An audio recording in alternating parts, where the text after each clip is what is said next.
دوستان عزیز، مریم جان قرار است که بیایه به افغانستان نمی یک دو روز چون هر دلیل مریم چرا بدون پسرش به افغانستان آمده؟ سلام دوستان عزیز، خوش آمدین به ویدیوی دیگر ما که این ویدیوی ما پیرامون موضوع مبین و مریم است.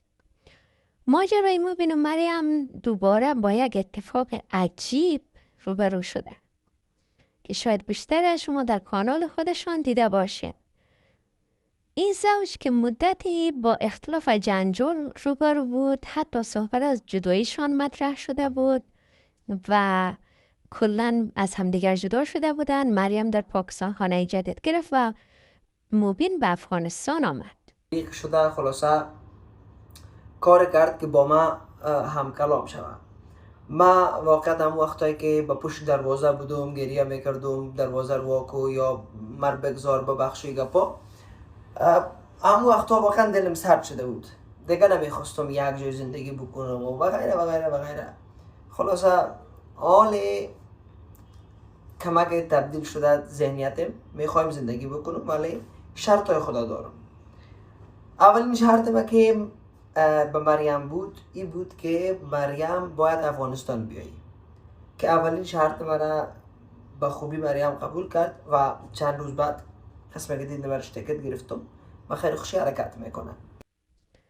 اما در ویدیوهای اخیرشون اعلام شد که مریم پارس به افغانستان بیاید. واقعا یه خبر شوکه کننده بود که مریم به افغانستان میآید. خب در آن بگی خود مبین حرفای زیادی زد که مریم میخواهد دوباره با من زندگی کند و حتی راضی شده که به افغانستان بیاد و در افغانستان با همدیگر زندگی کنیم. و همچنین یک موضوع را ذکر کرده بود که در پاکستان حرفهای مریم قابل چالش بود و هر حرفی میگفت من انجام میدادم، و اما در افغانستان مریم باید حرفای من رو انجام میدهد و حرفای من رو هر حرفی گفتم باید قبول کند. اینجا وطن ماست، قسمه که تو اونجا هر کار میتونستی بکنی من اینجا هر کار میتونم بکنم. مریم جان این گپا هم از گوشت من بکشم. ویدیوهای بعدی مریم واقعا به افغانستان آمد. یعنی در ویدیو حتی آمدن مریم در افغانستان رو نشان دادن. اما چیزی که بیشتر از همه توجه رو جلب میکنه یه است که مریم بدون پسرش به افغانستان آمده. واقعا چرا بدون پسرش به افغانستان آمده؟ پسرش کسی میداند سنش خورد است و بدون پدر مادرش خیلی سخت است که زندگی من از کند. مریم قهرم چون که مریم رایان خود نورده. دلیلش هم میگم، من باز رفتم براتون میگم سعی کنیم که چی دلیل میتونه بیاره که اون نورده یا مدت را تنها باشد و اینها پسرشون را تنها گذاشته و هر دوشون به افغانستان است. چرا؟ دلیل نیاوردن پسرش به افغانستان واقعا چیست؟ پسرشون فعلا در پاکستان و نزد خواننده مریم هست. حالا این سوال مطرح میشه که مریم برای چی به افغانستان آمده؟ آیا ممکن است برای تصمیم گیری درباره آینده زندگی مشترک با مبین آمده باشه؟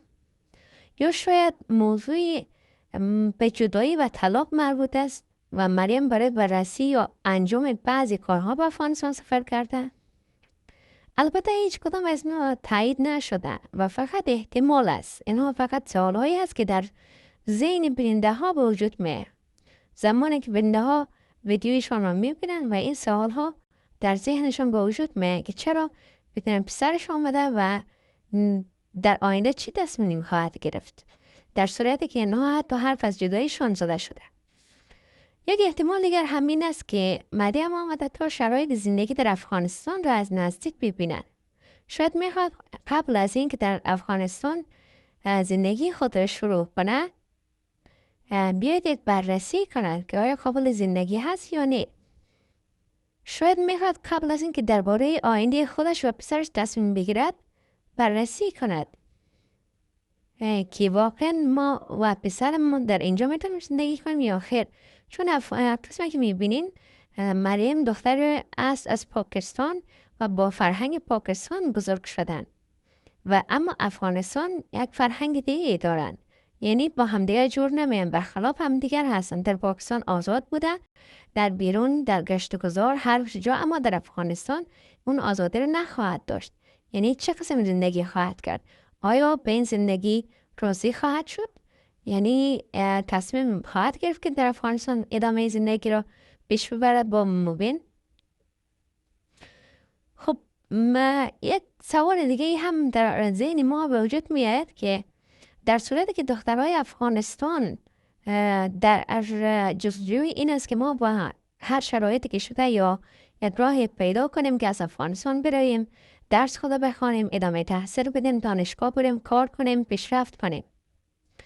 اما مریم یک دختری که در شرایط آزاد کنان شده، میتونه از هر حقوقش استفاده کنه در پاکستان، اما میخواد بیاد در افغانستان زندگی کنه در این شرایط سخت. چرا؟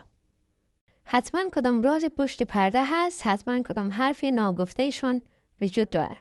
اما اگر هدفش زندگی در افغانستان باشه، باز هم یک سوال مهم دیگه وجود داره. چرا پسرش رو راش نبوده؟ آیا فعلا میخواد شرایط را تنها بررسی کنه و بعد دوباره با آوردن پسرش فکر کنن، یا اینکه این سفر فقط موقتی است و بعد دوباره با پاکستان برمیگرده؟ فعلا خود مریم این دلیل واقعی سفر را با طور واضح نگفته. بنابراین باید منتظر ویدیوهای بعدی باشیم که ببینیم که مریم مبین چه توضیحاتی در این باره خواهد داشت و چه تصمیم‌های خواهد داشت و دلیل نیاوردن پسرش را خواهد گفت. واقعا همه کنجکاو هستند تا ببینن در ویدیوهای بعدی مبین و مریم درباره این سوالات چه خواهد گفت و چه وضاحت خواهد داد. خب به نظر شما دوستان عزیز، به نظر شما مریم برای چی بدون پسرش به افغانستان برگشته؟ برای زندگی دوباره با مبین؟